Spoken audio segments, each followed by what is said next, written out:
Get ready, because today we're going to look at 5 of the most engaging and exciting action tropes around. By the way, my name is Brandon McNulty. I'm the author of The Half Murders, and welcome to my writing channel. Last week we discussed 5 of the worst action cliches, and this time around, in an effort to balance out the universe, we'll be looking at 5 of the best action tropes. I'll explain what they are, why they work, and we'll look at examples of each. Here's your spoiler warning for today. The ones in red contain the heaviest spoilers. First trope is exploiting weaknesses.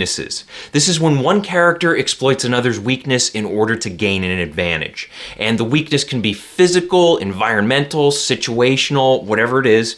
And it's a great way to create turning points during an action sequence. It can make characters look clever and or ruthless, and it can challenge the hero to overcome a major setback. For an example, let's look at Die Hard.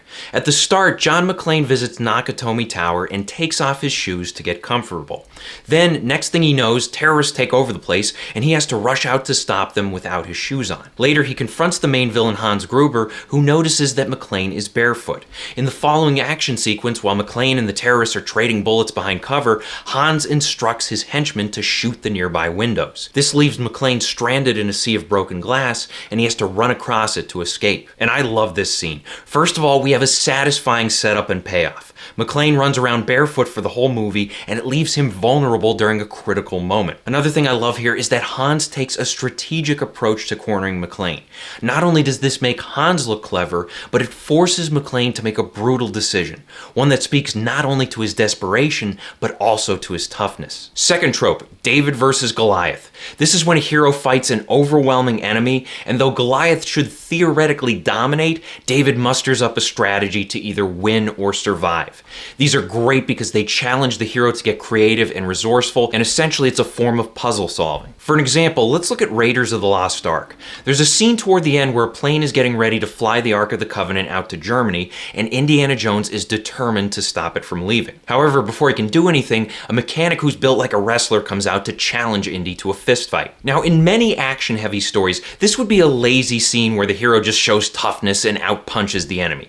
But here, instead, Indy recognizes that he's outmatched, and he decides to fight dirty. He kicks the guy in the nuts, bites his forearm, throws sand in his face, and later allows the plane's propeller to finish the job. What makes this scene even better is that Marion fights her own little David and Goliath battle. When the pilot attempts to shoot Indy, she takes action and knocks out the gunman with a pair of wheel chocks, allowing Indy to focus on the mechanic. One final thing I love about this is that there's a moment where Indy delivers 3 big punches in a row, and though they look like victory punches, the mechanic just shakes them off and drops Indy with a single strike. Little moments of realism like this go a long way toward making a fight scene more compelling, and it's something to keep in mind if you are working on one of your own. Third trope that I love is the Hes Cut Moment. This is an extension of the David and Goliath trope. We have a situation where the hero is getting dominated by a seemingly invincible enemy. Then, when it looks like the hero has no chance of winning, there's a dramatic moment that turns the tide of the battle. It might be the result of perseverance or adapting to the situation, but whatever it is, it puts the hero and villain on an even playing field, and it's thrilling for the audience. I have 2 examples of this. First of all, the reason why I call it the Hes Cut Moment is because they yell this out near the end of Rocky IV. And this is of course the movie where Ivan Drago kills Rocky's best friend Apollo, which forces Rocky to fly out to Russia in order to settle the score. When the fight starts, Drago demolishes Rocky, and Rocky's best punches do nothing to Drago. Then in the second round, which is the same round Apollo died in, the situation looks increasingly bleak. But Rocky keeps fighting and eventually connects on a big time punch that turns everything around. He's cut! He's cut! Russian's cut! It's a bad cut! And now it's Rocky Balboa coming after Ivan Drago! I gotta tell you, every time I watch this scene, I get chills. My brainstem does a little dance and everything. There's just something very powerful about watching a hero show perseverance against a seemingly invincible opponent. When things look like they're at their darkest, that's the time to unleash something like this. In The Dark Knight Rises, there's a similar situation during the rematch between Batman and Bane. After getting destroyed during their first fight, Batman doesn't fare much better the second time around. He simply can't match his opponent's strength, and when Bane overpowers him at one point, Batman realizes he needs a different strategy. Shortly after, he uses the sharp edge of his gauntlet to cut open Bane's mask and turn the tide of battle. Remember, if you're writing a fight scene, always look to create tension by putting your hero at a disadvantage. Keep that tension building and building, then release it by giving the hero the upper hand. Fourth trope that I love is recovery time. This is when, after a rough battle, the hero actually has to settle down and recover.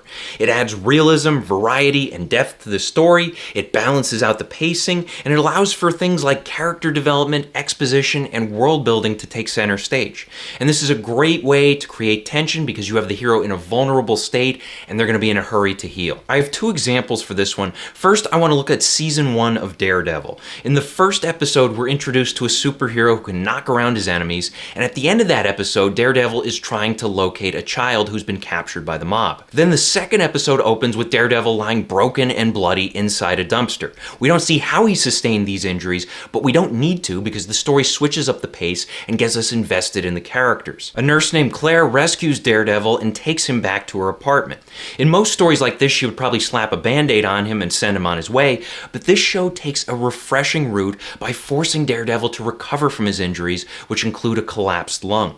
Tension comes not only from his physical condition, but also from the situation, as Claire insists on sending him to the hospital while he convinces her that that's not an option. Another example comes from John Wick. And if you remember, midway through the story, John goes on a killing spree at the Red Circle Club. He's trying to catch the guy who killed his dog, and he ends up in a shootout against a bunch of mobsters. In the end, he gets thrown off a balcony, and the damage takes a toll, and he has to drag himself back to the Continental Hotel, where a doctor treats his wounds and gives him some special pills before leaving. Shortly after, John gets attacked by an assassin named Perkins. They fight one-on-one, and though John normally has no trouble taking out his enemies, he finds himself at a disadvantage given his condition and the fact that he doesn't have his guns handy. This adds a new dynamic to the action, and it also provides some nice world-building nuggets, such as how people are not allowed to commit murder on hotel grounds. Finally, the fifth trope that I love: team action sequences. This is when a group solves a problem through action.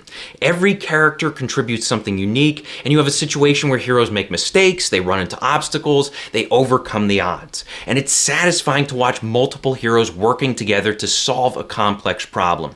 And in the world of the story, this builds a bond between the characters. For an example, let's look at Star Wars, specifically when Leia gets rescued from the Death Star.